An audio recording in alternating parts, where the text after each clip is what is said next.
भारत माता की, भारत माता की जय श्री राम, जय मार्कंडे, छत्रपति शिवाजी महाराज की, संभाजी राजा की, जीजा माता की, भारत माता की। कैसे हो सब लोग? बहुत दिन बाद मिलना हुआ आप सबसे। చాలా రోజు అయింది కదా మనం కలిసి. ఇప్పుడైతే మన బాంబర్ దగ్గర నుంచి కూడా మనం మాట్లాడదాం, టెన్షన్ పడకండి. आज पूरे भारत में एक ऐसा माहौल बना हुआ है मेरे मित्रों। भारत में आज मोदी जी के सामने किसी पार्टी की औकात नहीं है जो खड़े होकर कह सके तो हम मोदी को टक्कर देंगे। आज पूरे भारत में इतना अच्छा माहौल बना हुआ है, छोटे बच्चे से लेकर बूढ़ा इंसान तक बस एक ही एक नारा लगा रहा है, अब की बार, अब की बार, अब की बार 400 पार तो होना ही होना है। लेकिन इसके लिए हमारे सोलापुर के जो हमारे वोटर है उनको खड़े होने की आज आवश्यकता है। मित्रों, सोलापुर के हमारे जनता से सबसे मैं आज एक विनती करने आया हूं। साल के 12 महीने आप लोग जाति के लिए लड़ो, साल के 12 महीने कास्टिज्म के बारे में सोचो, लेकिन 5 साल में एक बार हमें हमारे देश के लिए सोचना है मेरे मित्रों। देश का प्रधानमंत्री कैसा होना चाहिए ये आप सबको सोचने और समझने की आवश्यकता है मेरे मित्रों। क्या हम देश को ऐसे लोगों के हाथ में दे सकते हैं जो देश को खोखला करेंगे? क्या हम देश को ऐसे लोगों के हाथ में दे सकते हैं जो देश को बेचने की सोच रखते हैं? अरे आज हमारे प्रधानमंत्री जी के सामने जो कांग्रेस पार्टी है ये कैंसर से भी बदतर पार्टी है मेरे मित्रों। अरे प्रधानमंत्री मोदी जी ने उस कैंसर को खत्म कर दिया। लगभग 10 सालों से उस कांग्रेस का नाम और निशान मिटाने का उन्होंने प्रयत्न किया। कांग्रेस मुक्त भारत का नारा लेकर आज प्रधानमंत्री मोदी चल रहे हैं। तो हम सबका कर्तव्य बनता है कि हमारे प्रधानमंत्री मोदी जी के हाथ हम और मजबूत करें। आज हम यहाँ पर चुनाव प्रचार के लिए आए हैं। हमारे इस मंच पर उपस्थित हमारे बड़े भाई आमदार विजय कुमार जी देशमुख, हमारे भाई आमदार सुधाकर ओड़े जी जो कि नागपुर विधायक है हमारे नागपुर से, साथ ही साथ चुनाव प्रचार प्रमुख हमारे बहुत ही पुराने दोस्त राजू पाटिल जी और हमारे बहुत ही पुराने मित्र हमारे अर्जुन सिन्हा जी, साथ ही साथ संजय जी कोड़ी, शिवानंद जी पाटिल, राजकुमार हंसती जी और इसी मंच पर हमारे एक डॉक्टर साहब है जो कि पार्षद भी है, कॉर्पोरेटर हमारे किरण देशमुख जी। साथ ही साथ आज हम राम भाऊ जी के प्रचार के लिए आए हैं मेरे मित्रों। साथ ही साथ मड़ा और सांगली, धाराशिव ये 4 पार्लियामेंट के वोटरों से मैं आज निवेदन करने के लिए आया हूं मेरे मित्रों। आज हम सबको एक संकल्प लेने की आवश्यकता है मेरे मित्रों कि हम 7 तारीख के दिन, अभी तो धूप बहुत है, गर्मी है ना, लेकिन 7 तारीख के दिन आप लोगों को गर्मी भूल जाना है कि गर्मी है, मैं बाहर निकलूं या ना निकलूं, गर्मी है, अगर मैं जल्दी धूप में बाहर निकलूंगा तो क्या होगा? मेरे मित्रों, प्रधानमंत्री मोदी जी दिन रात प्रचार कर रहे हैं, दिन रात वो इंसान 24 घंटे प्रचार कर रहा है, 24 घंटे लड़ रहा है। बस उस व्यक्ति की एक ही एक सोच है, मेरा देश उन हरामियों के हाथ में ना चले जाए जिनके कारण हमारा देश बर्बाद हुआ। पिछले 10 सालों में आज हम गर्व से कह रहे हैं कि मैं एक हिंदू हूं, मैं एक देशवासी हूं। 10 साल से पहले यानी 2014 से पहले का हिंदू क्या सोचता था? वो हिंदू नाम शब्द कहने के लिए भी डरता था, तिलक लगाने के लिए डरता था। अरे 2014 से पहले का हिंदू ये सोचता था, क्या मेरे सर का ताज जो कश्मीर है, जो धारा 370 हटेगा या नहीं हटेगा? अरे 2014 से पहले जो हमारा राम भक्त था ये सोचता था कि मेरे जीते जी क्या मैं अयोध्या में राम मंदिर बनते देख सकता हूं या नहीं देख सकता हूं। अरे आज का हिंदू मथुरा के बारे में सोचता है, काशी के बारे में सोचता है। आज हम गर्व से कह रहे हैं कि आसमान को छूने वाला राम मंदिर हमारे मोदी जी ने बनवाया है, आसमान को छूने वाला। अरे धारा 370 हटाकर हमारे देश का जो ताज था कश्मीर, कश्मीर हिंदुस्तान का था, नहीं किसी के बाप का था मेरे मित्र। और कश्मीर से धारा 370 हटाकर हमारे सर के ताज को बचाने वाले हमारे प्रधानमंत्री मोदी जी थे मेरे मित्रों। तो हमें कैसे प्रधानमंत्री चाहिए? ये देश का देशभक्त सोचने की आज आवश्यकता है। देश का हिंदू, देश का राम भक्त, कृष्ण भक्त, शंकर भक्त सोचने की आज आवश्यकता है कि देश का प्रधानमंत्री कैसा होना चाहिए। क्या हमें पप्पू जैसा प्रधानमंत्री चाहिए क्या? अरे मैं एक वीडियो देख रहा था, हमारा अर्जुन एक वीडियो बता रहा था कि भैया ये देखो वीडियो कब का है पता नहीं, लेकिन ये राहुल गांधी पप्पू छत्रपति शिवाजी महाराज की प्रतिमा एक व्यक्ति दे रहा था। वो व्यक्ति कौन था पता नहीं, लेकिन ये राहुल गांधी हमारे छत्रपति शिवाजी महाराज की प्रतिमा को हाथ लगाने के लिए भी शर्मा रहा था, घबरा रहा था, डर रहा था। क्यों? क्योंकि औरंगजेब की नाजायज औलादे नाराज ना हो जाए, इसलिए छत्रपति शिवाजी महाराज की प्रतिमा को राहुल गांधी हाथ लगाने के लिए डर रहा था, हाथ लगाने के लिए शर्मा रहा था। क्या ऐसा प्रधानमंत्री चाहिए हमें? अरे जो छत्रपति शिवाजी महाराज का मान सम्मान ना करे, क्या ऐसा प्रधानमंत्री चाहिए हमें?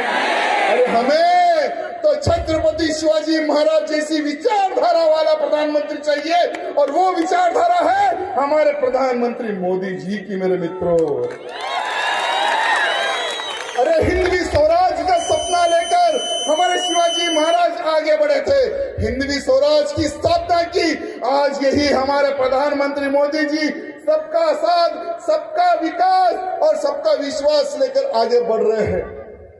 पिछले 10 सालों में मेरे मित्रों आज हम गर्व से कह रहे हैं कि हम हिंदू हैं। आप लोग एक बार विचार करिए कि ये कांग्रेस की सरकार जहां जहां पर आई है राज्यों में, क्या वहां का हिंदू क्या सुरक्षित है? कर्नाटक में देखिए क्या हुआ। कर्नाटक में लव जिहाद के नाम पर हमारी एक बहन को कितने चाकुओं से मार के खत्म कर दिया। अरे उस लड़की का बाप तो तुम्हारे ही पार्टी का था। अरे शर्म करो रे कांग्रेसियों। अरे हमारी बेटी का कत्ल हुआ, एक भी कांग्रेसी उसके बाप और उसके परिवार से मिलने के लिए भी डर रहा था। क्यों?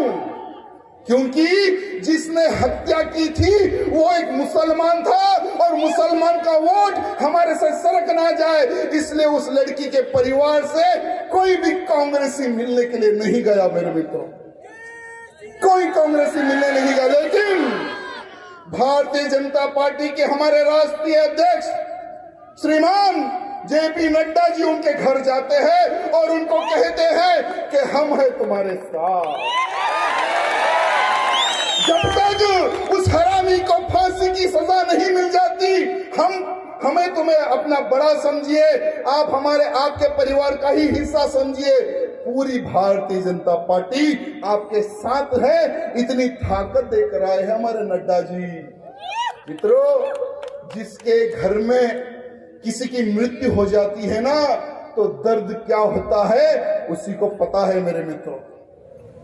अरे उस परिवार को पूछो जिसकी बेटी को कॉलेज के अंदर सरेआम चाकुओं से भोग भोग कर उस हरामी ने मर्डर कर दिया। अरे यही नहीं, यही कर्नाटक में एक दुकान के अंदर एक हमारा हिंदू भाई हनुमान चालीसा का एक गाना लगाकर हनुमान चालीसा पढ़ रहा था, तो आजू बाजू के कुछ लोग जाते हैं दुकान पर और उसको दुकान से बाहर निकाल कर मारते हैं। और एफआईआर करने के लिए भी कांग्रेस सरकार डर रही थी कि कहां ये मुसलमान वोट हमारे से सरक जाए। अरे यही कर्नाटक में ये लोग नारा लगाए थे चुनाव के समय पर, हमारी कांग्रेस को जिता दो, हम बजरंग दल को बैन कर देंगे। हमारी कांग्रेस को जिता दो, जो बीजेपी ने गौ हत्या के ऊपर जो कानून लाया है उस कानून को हटाकर हम खुलेआम गायों को कटवाएंगे और तुम्हें मांस खिलवाएंगे। ये वही कांग्रेस है मेरे मित्रों। अरे कांग्रेस कर्नाटक में आई, हमारे तेलंगाना में भी कांग्रेस आई।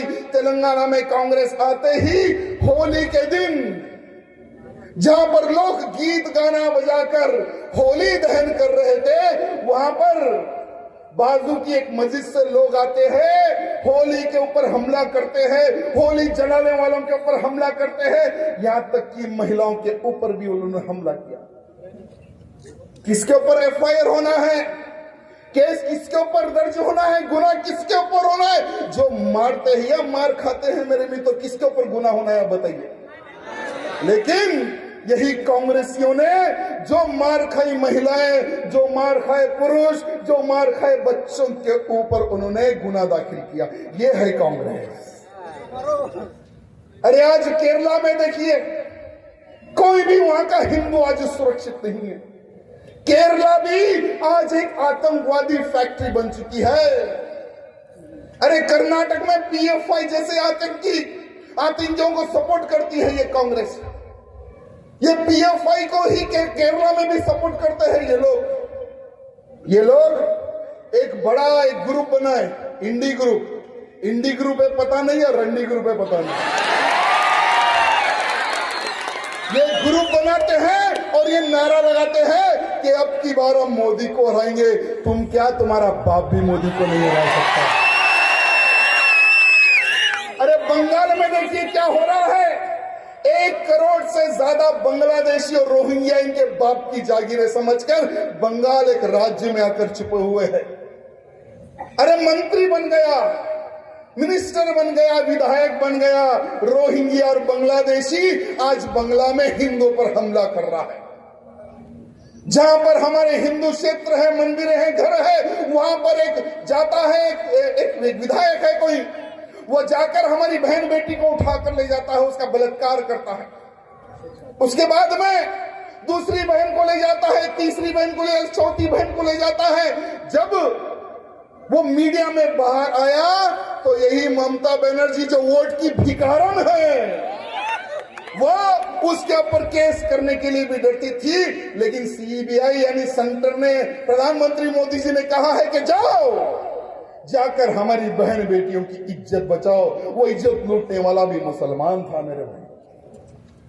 आज लोग ये कह रहे हैं कि हमें वोट जिहाद करना है। प्रधानमंत्री जी ने बहुत अच्छी बात कही है।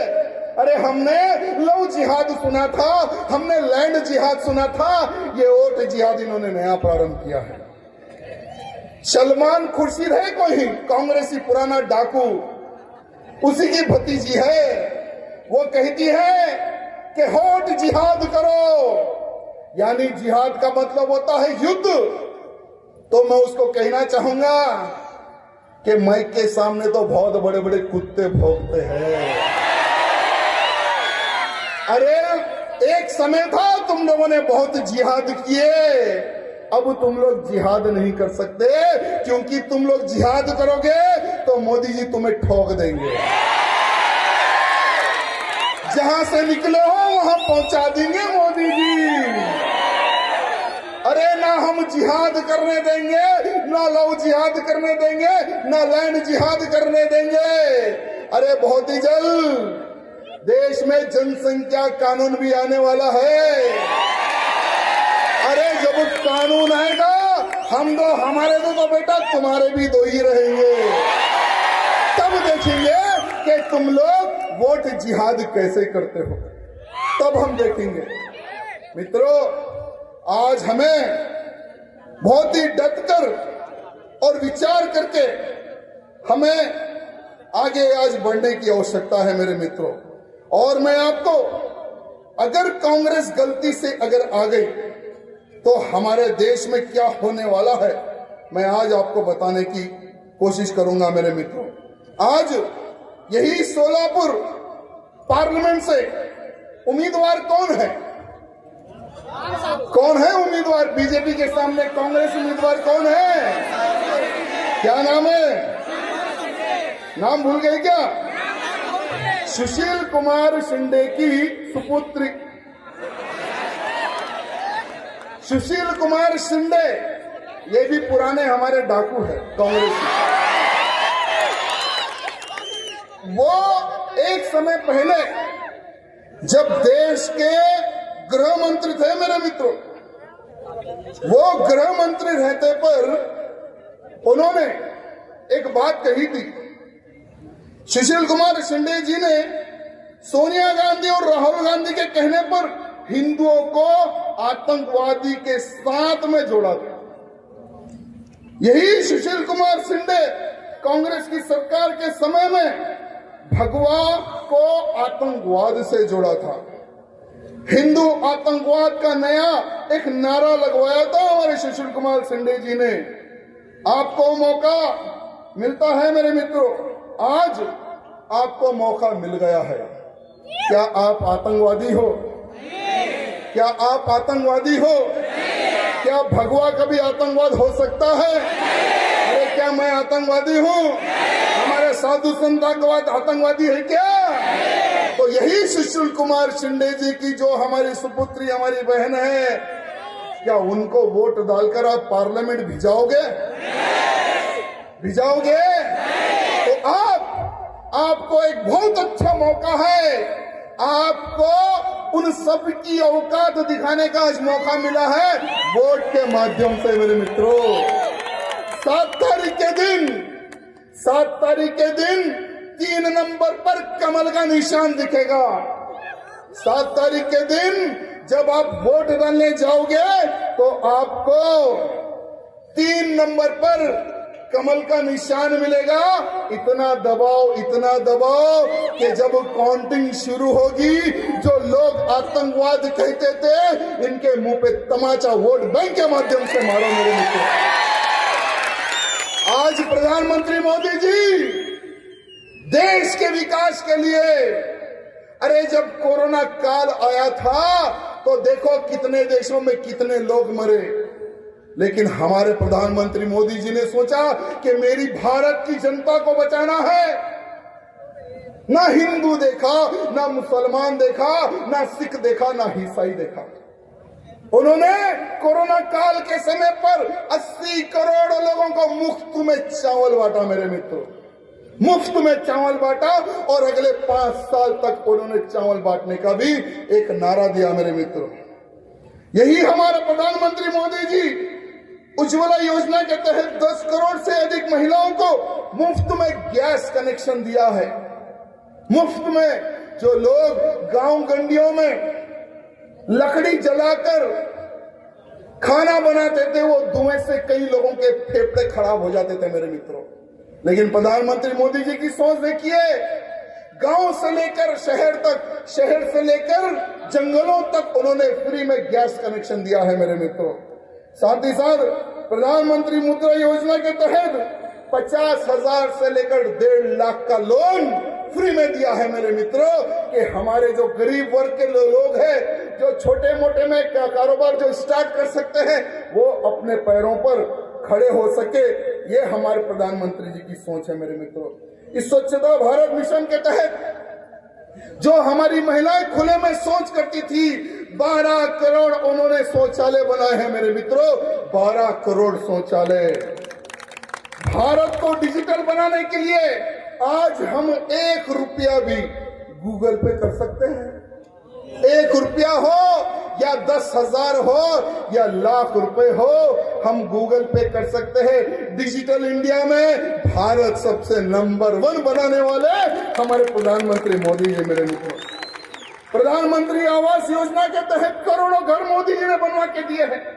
आपके सोलापुर में भी 15,000 घर बनाकर चाबी देकर गए ना।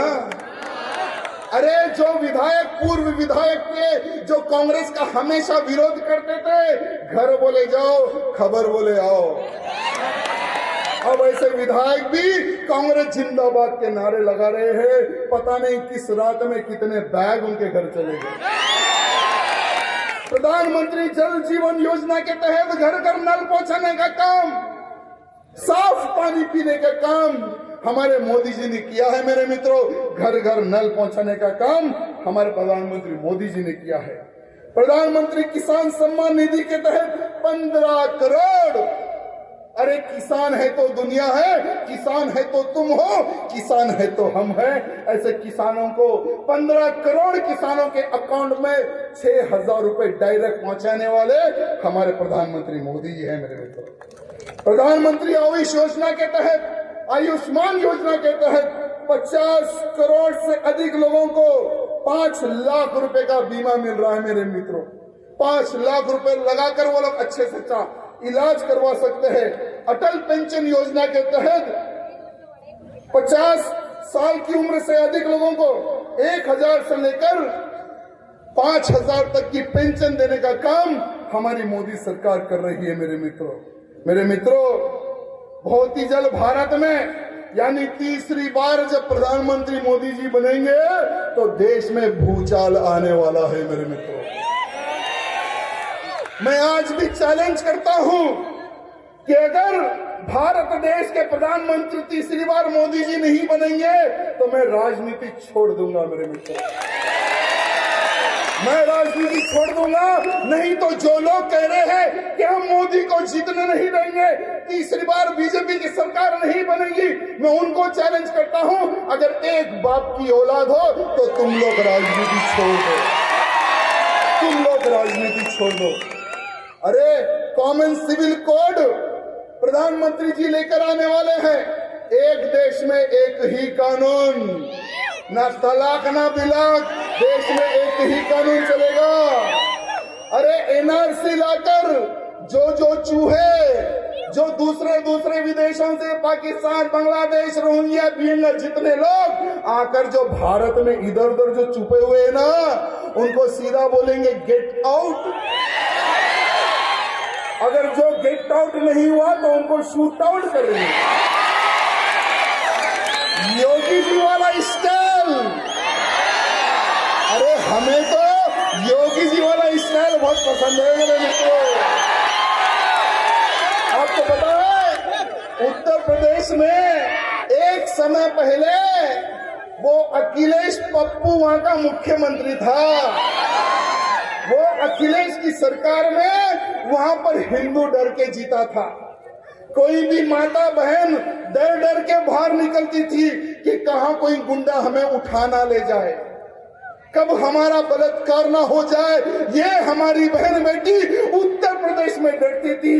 लेकिन योगी आदित्यनाथ जी जो मेरे गुरु है, जो मेरे बॉस है, वो मुख्यमंत्री बनने के बाद में जितने हरामी थे उनको 72 हुरों के पास भेजने का काम हमारे योगी जी ने किया है। आज कोई भी गुंडागिरी नहीं करता।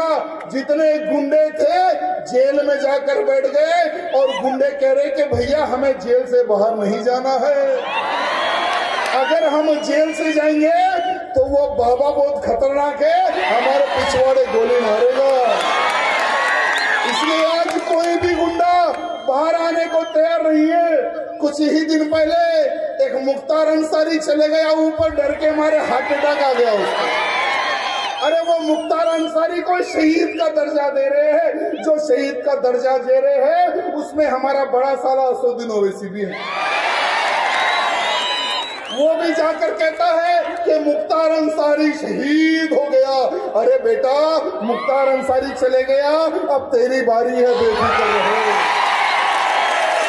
ये जो असदुद्दीन ओवैसी जो एमआईएम पार्टी का जो चीफ है ना मेरे मित्रों, यही एमआईएम पार्टी के चीफ को एक बहुत ही छोटा सा कीड़ा था, ये जमीन में रेंगने वाला कीड़ा, और ये कीड़े को, ये आस्तीन के सांप को, ये जहरीले सांप को दूध पिलाकर बड़ा करने वाली यही कांग्रेस है मेरे मित्रों। वाईएस राजशेखर रेड्डी जी एक मुख्यमंत्री थे, बेचारों का हेलीकॉप्टर गिर के वो मर गए हमारे मुख्यमंत्री जी। वो टाइम पे उन्होंने वो सांप को दूध पिला पिला पिला पिला कर बड़ा किया, और जैसा ही बेचारे वो खत्म हो गए, उनके बाद में किरण कुमार रेड्डी जी एक मुख्यमंत्री बने कांग्रेस के। वो हिंदुवादी थे, कांग्रेस ही पसंद नहीं करती थी, लेकिन वो उन्होंने एक बहुत जबरदस्त काम किया, दोनों चूहों को जेल में डाल दिया, और इतना ठोका ये भी जेल से बाहर नहीं निकलते दोनों चूहे, अकबरुद्दीन ओवैसी यानी बकरुद्दीन ओवैसी या असदुद्दीन ओवैसी। लेकिन सरकार बदली, तेलंगाना आंध्र अलग हुआ, केसीआर की नई सरकार बनी।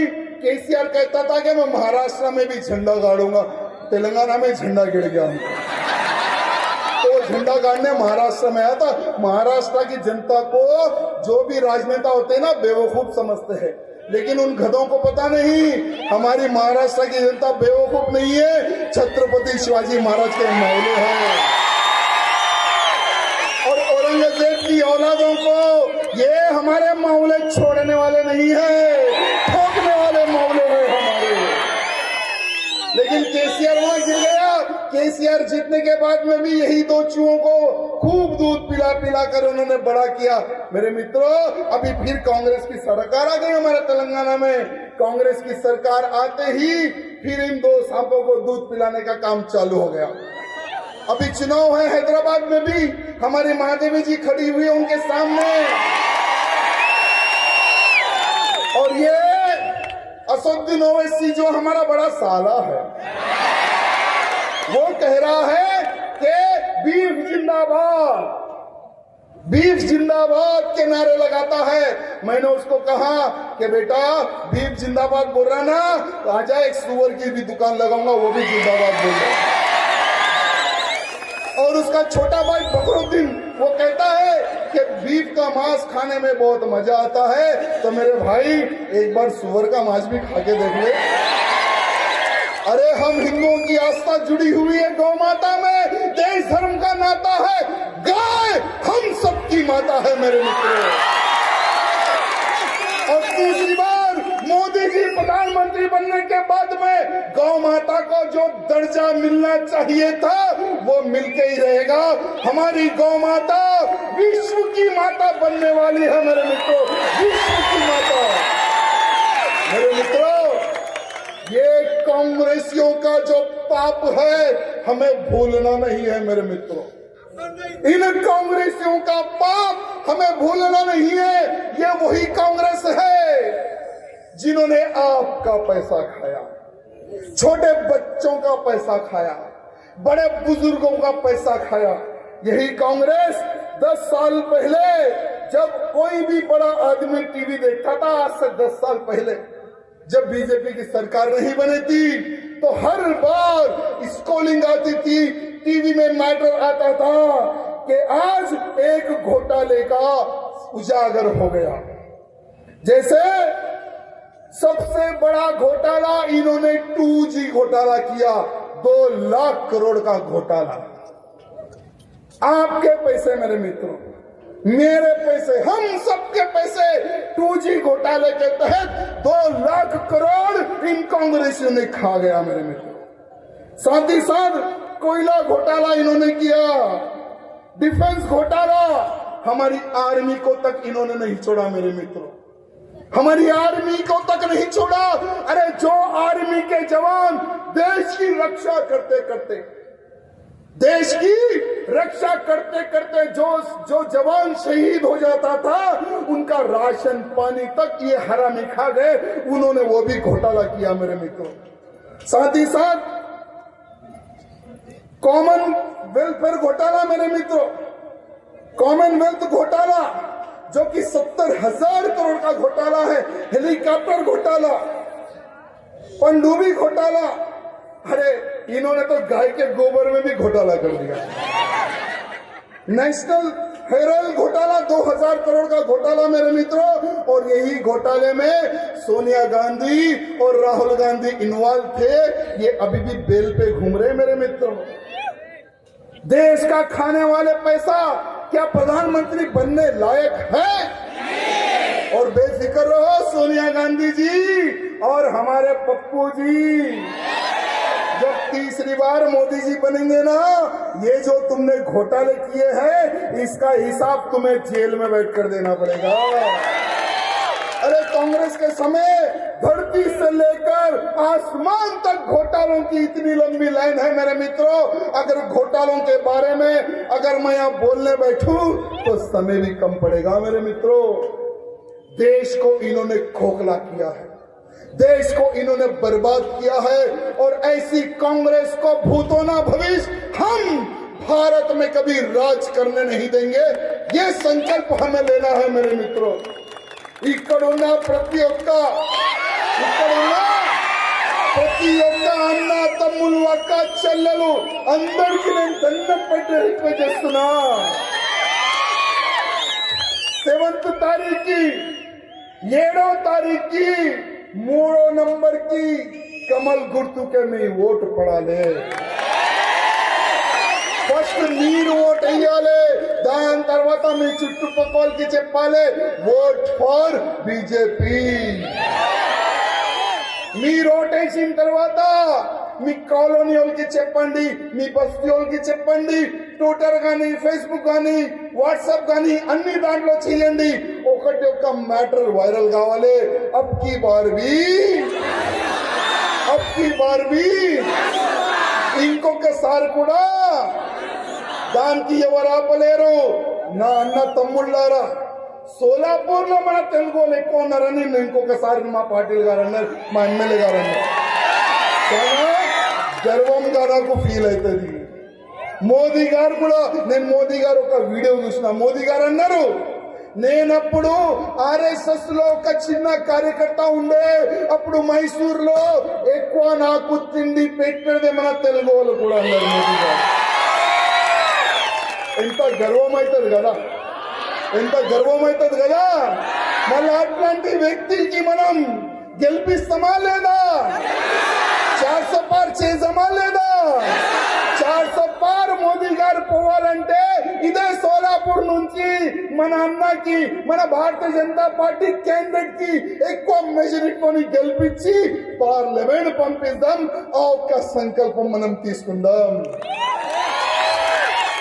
మా అక్క ఏదో బ్యానర్ తీసుకొని నిలబడింది, ఇక్కడ నుంచి కనబడతలే ఆ బ్యానర్ ఏముంది తెలియదు, కానీ మీరు దగ్గర వస్తే బాగుంటది। आप नजदीक है तो बैनर क्या मुझे दिखेगा।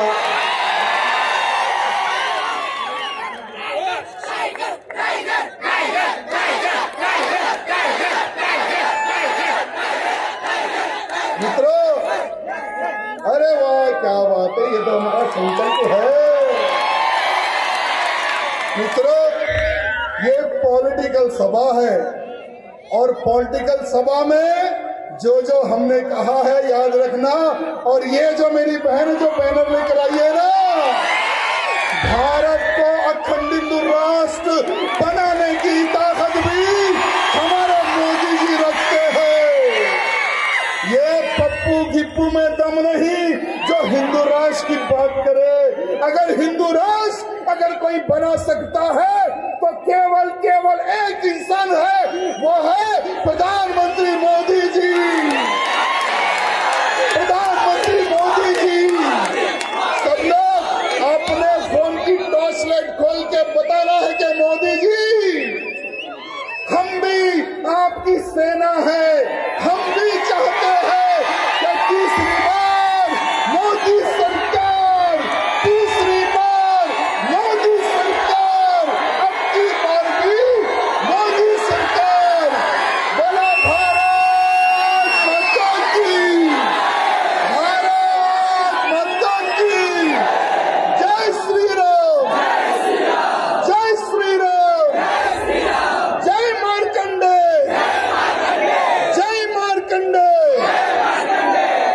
धन्यवाद मित्रों, बहुत बहुत धन्यवाद. यानंतर डॉक्टर तेड देशमुख यांना विनंती करतो की त्यांनी आपले या ठिकाणी आभार व्यक्त करावे. आहे का?